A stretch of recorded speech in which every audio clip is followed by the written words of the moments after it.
clearly, Shabil's story references suicide and references paranoia and also references withdrawal. And I think for me that perhaps unlike many times men tend to withdraw. Many times, not always. Some are like Makana is a man and he's open up and is willing to share. But I think more and more with age and also based on the sort of dehumanizing experiences one goes through, it becomes very difficult. Where men are made effeminate, whether it's through shaving their hair or squeezing their balls or penetrating the unpenetrable or sodomizing them or forcing them to do all sorts of things with their mouths and other body parts. It's very, very, very difficult to find the masculine person in them, but also the human person in them. And I think that Shabil's identifies that animal-like thing. My kids kept saying, "You're like an animal, Mama." Like, Mama, what's wrong?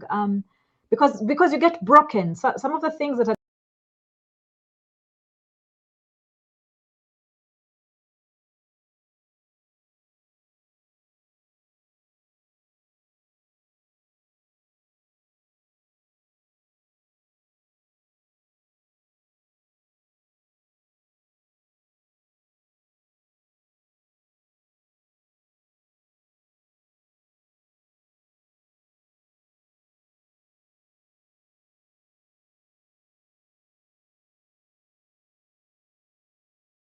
done to us break the human being.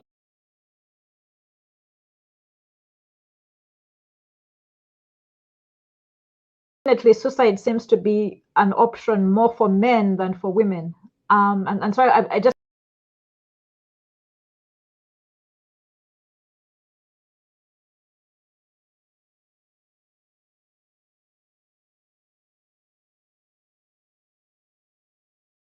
want to say Shabil has said what he has said. Forcefully, for example, sodomized, meeting a counselor who bangs the Bible and bangs on about Leviticus and Sodom and Gomorrah and all of these things is not helpful. It brings suicide closer than bringing any healing or closure. And I'm not saying that Shabil's has gone through.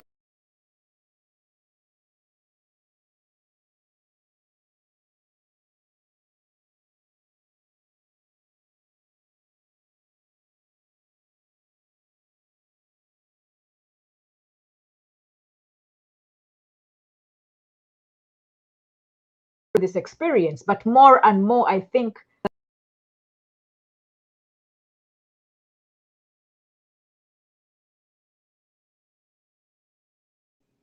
and one doesn't have to read too much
glimmer of light that stands next to them, and we don't even have to paint them a rosary world or something great. We just have to help them a moment at a time, like small doses, because that's what they can handle at that point in time. We need to look out for, we need to be our brother's keepers, we need to look out for these.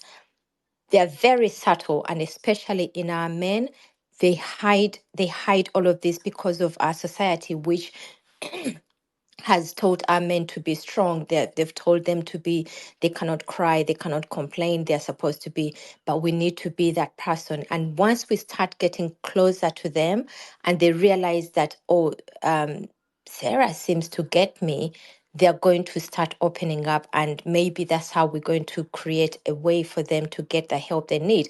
The help might be there. You can't bring them all the necessary help and tell them this, you call this person. They don't have the energy to even do that because they don't have any hope. So we're going to reach out to Shapliz and make sure that he gets immediate help. But also we need to look out for such people. They might even be on this very space. They might be on this very space, but they're like, I don't even have the energy to speak, and there's not even any hope. Yeah, I've shared on my timeline. We did some time back. I did an interview regarding mental health in men, and some of these, quite a few tips that we can get and perhaps help our friends to use. Again, everyone is different. Everyone has different triggers.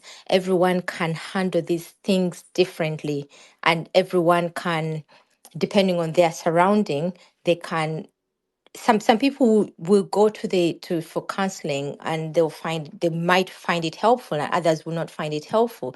Others will just tell you, you know what, I spoke to someone some time back. Well, I'm still talking to this person. They told me during the darkest of times, the only thing that helped them was to go and sit somewhere where there was nobody, no sound, nothing, like in the green. And that's what helped them. They would sit there for hours on end, disconnect from everything, and that's how they found their thing. So we need to support our people and also be able to identify things. It can be 2 3 if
yes, you are. Um, I was so much touched by the words of our comrade Makana. Yeah, and that's the reason why I came up here. Yeah, he's a young man. He's going through a lot, just fighting for his country, which is so sad. And we all know that we who are fighting for better in our country, Uganda, we are on the righteous cause. I mean, we are facing the evil. So we just have to be strong. I don't know, our brother Makana, if you're a good reader, I would like to suggest you to look for a book called Man's Search for a Meaning, written by Dr. Viktor E. Frankl.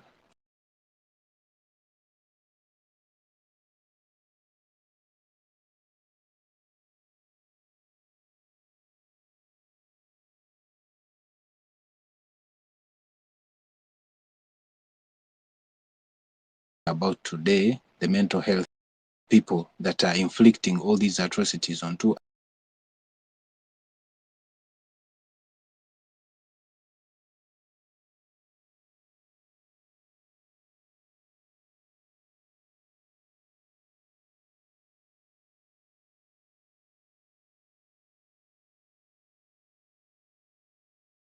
On my side, I'm a ghetto youth, someone who grew up in the trenches. I remember I will take you a little bit